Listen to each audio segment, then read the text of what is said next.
renewed hostile actions against United States ships on the high seas in the Gulf of Tonkin have today required me to order the military forces of the United States to take action in reply.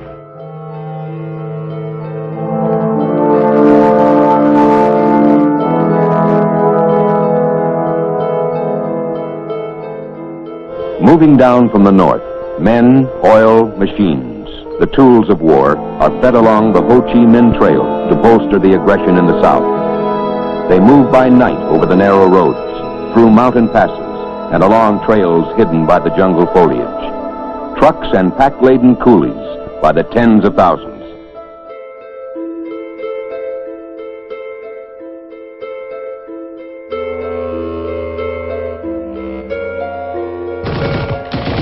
The United States Army soldier. The 1960s have brought him here to South Vietnam.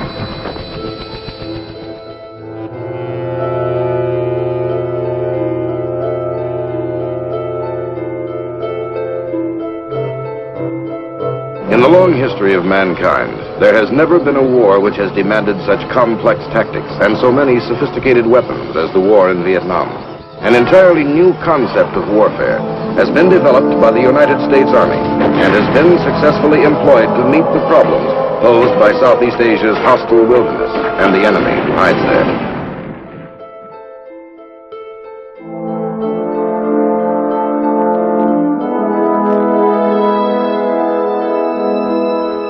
We today have concluded an agreement to end the war and bring peace with honor in Vietnam.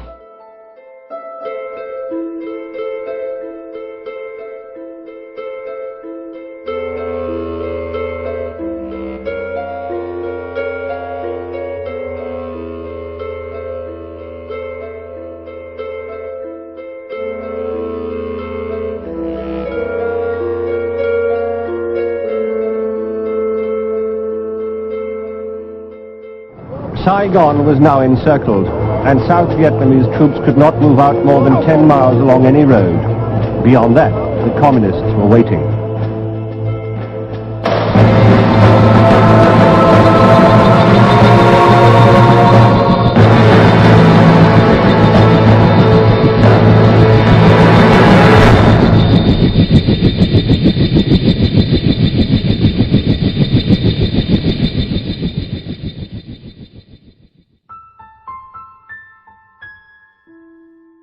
My name is Douglas Potratz. I was one of the 4 squad leaders at the embassy in Saigon in April of 1975. Our colonel got us all together in the conference room, and he had the CIA brief us. And that was the first time we realized how bad it was. We set up the perimeters. They gave each squad a machine gun and a machine gunner, and gave us one of the 4 areas of the wall to protect. And then about 11 o'clock, that's when we knew that the embassy was going to be evacuated. And that's when the civilians started arriving. And the civilians were bringing suitcases, and they were bringing machine guns and all kinds of stuff. CIA came out and said, look guys, there's 100,000 North Vietnamese around the city. They're not stopping at anything. This is it. We're not going to send any people in. We're going to try to fly people out. My name is Vern Jumper.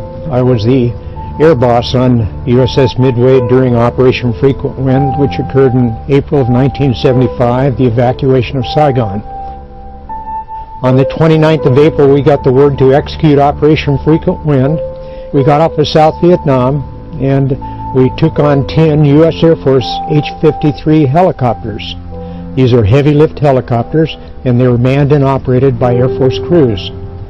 When we started launching the H-53s, we started shuttling them between the ship and Saigon.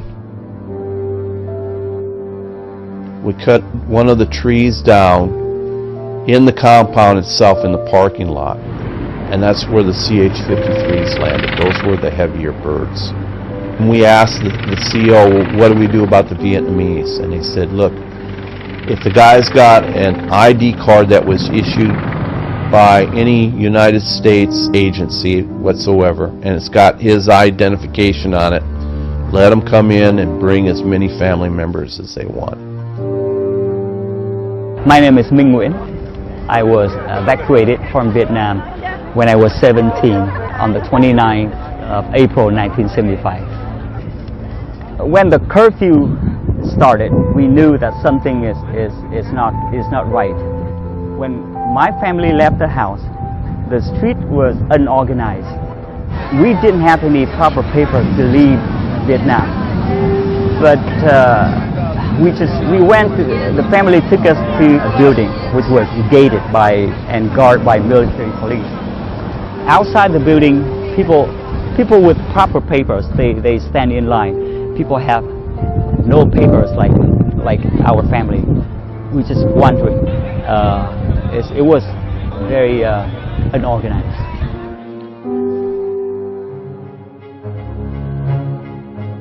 Pretty soon the place ballooned. It was just packed with people. You've got to remember, a few weeks before Saigon fell, Cambodia fell. And when Cambodia fell, a lot of people died. So a lot of people that we were trying to evacuate were really in fear of their lives. They thought for sure that they were going to be murdered or executed because they had worked for Americans. So they were really desperate, very desperate. When they first arrived, they had suitcases, literally suitcases. And we just told them there was just no way that you could do that. Everybody was restricted to one little bag at the very beginning. We were putting about 70 or 80 Vietnamese on each one of the 53s. And the 53s are only designed for about 40 combat-loaded Marines. So we were like double loading the helicopters. And it was just spectacular to see how those pilots got in there and got out, because we're talking about a very small compound. They would land and they had to go almost directly straight up in order to take off over there. Those people were leaving, they had nothing. They had nothing at all. All they had were their families with them. We would see entire families, older folks, little babies. If you could put yourself in their situation, they were leaving their country. They were flying out to sea, not knowing what to expect, landing on a strange ship in a helicopter that they'd never been in before. Most of them were just scared to death. They had all their worldly goods were, on a pillowcase, basically. From that standpoint, it was very sad, especially the little kids were so wide-eyed and, just frightened as they can be, because they obviously didn't understand what was going on. We tried to make them just feel as comfortable as we possibly could under such dire circumstances for them. And we did the best job we could to take care of everybody and make them comfortable. My friend and I, we then just wandering off. We went to the gate and just looking in. And suddenly as the gate opened, there was a force of people push us from behind.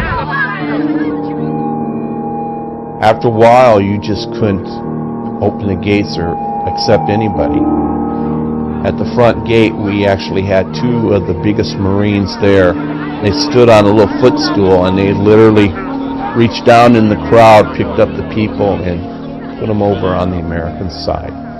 And then every time somebody would come over, 2 or 3 other people would think, oh, well, they're letting people in again, so they would start pushing toward the gates again. The people in the very front, I'm sure some of them were crushed to death over there because they just couldn't move and we couldn't open up the gates. It was like watching a person drown and you couldn't go out and save them, Instead of took the elevator up, we took the stairwell. And when we reached to the top of the staircase, there was a door. We kind of put our heads in and looked on the right. We saw a whole line of people lining up. We were afraid we get caught, and suddenly I feel a hand grabbing my shoulder. I think someone doing organizing that spot thought that we get lost by our parents, so they just grabbed us and threw us on the helicopter, and we left that building. They took us to the Tân Sơn Nhất airport. We saw people with proper papers, with luggages, get in line, leaving. I told my friend, I said, we had nothing, so we had to do something to blend into the group. So we saw luggages throwing on the floor. We just grabbed one of them and get in line. As we approached to the checking point, they opened our luggage, and it's all women clothes. So I think they thought that we got lost from our parents who already get in there, so they just let us go. The helicopter took us to the USS Midway. The refugees that came aboard were not just from the H-53s. We were inundated with South Vietnamese helicopters, mainly Hueys, which are small attack helicopters. A Huey is normally designed to carry about 10 combat troops. We actually recovered Hueys aboard. One, we actually counted the number of people that crawled out of it, and there were 50 people on one little Huey. We were just pleased as we could be that we recovered every aircraft that came within landing distance of Midway. We did not have to make one helicopter ditch in the ocean. We did push over the side 3 to 4 helicopters. I think it was 3 Hueys and 1 Chinook. We actually had to push them over the side to make room for other helicopters that were running out of fuel. We knew Saigon was surrounded. We knew that there was approximately 100,000 North Vietnamese troops. It wasn't a bunch of little guys coming out of the jungle wearing pajamas. They had tanks, they had artillery pieces, they had captured aircraft. So they were pretty well supplied over there. And we didn't know if we were going to get captured or whatever. And about 4 in the morning, the ambassador left. And then the helicopter stopped coming. So we went up to the roof, we buttoned everything up, and we just waited.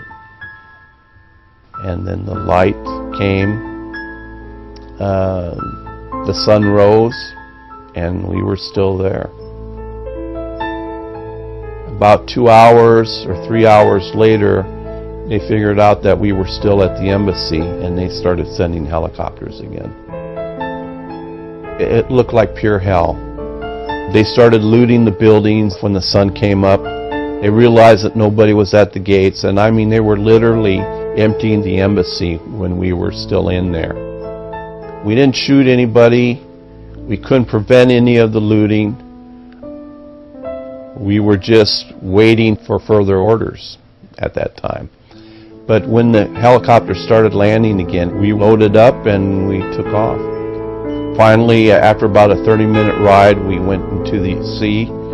And then to see all of those ships out there, it was really amazing. As we had no idea how many people were out there, how many ships were out there. We were launching and recovering helos, and out of nowhere came a little bird dog, an L-19 aircraft. And he flew right down the flight deck and dropped a note on the flight deck, and the note requested that he would like to land on the Midway. He says, I have 1 more hour of fuel. I can land on your runway. Would you please move the helicopters over to the other side?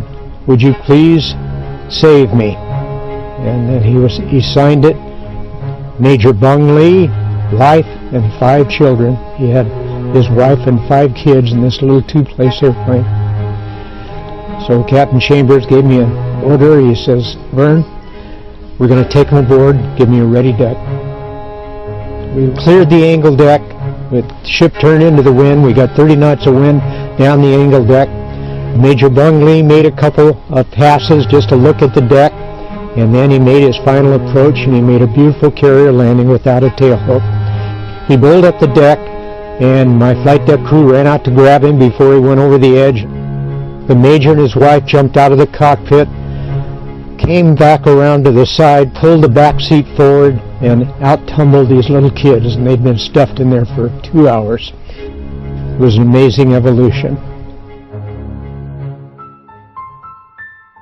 We did not have a crash on the flight deck. We did not lose one person, not one person during this evolution. We had little kids running all over the flight deck and the hangar deck, and not one little kid went over the side, and that in itself was a miracle. And I have to tell you that God was with us that day. He was watching out for us, and thank goodness He was there with us, because this was a very, very dangerous operation. It was probably the most dangerous 30 hours I'd ever seen on an aircraft carrier. We kind of felt like we had lost the war. We were just supposed to protect the embassy, but it was a real low feeling, knowing that there were still a lot more people that we had to get out, that we weren't able to get everybody. It was just total chaos. For the very first time in my life, I feel very sorry for my country. I didn't realize that when the helicopter took us to the top view down, I saw fire, I saw smoke. I want to say goodbye, but then I know, at the same moment that I think that I'm going to come back. I think this is just a temporary. So it's just a mixing feelings, and don't know what's going to happen next. But like I said, the first time that I feel very patriotic for my country.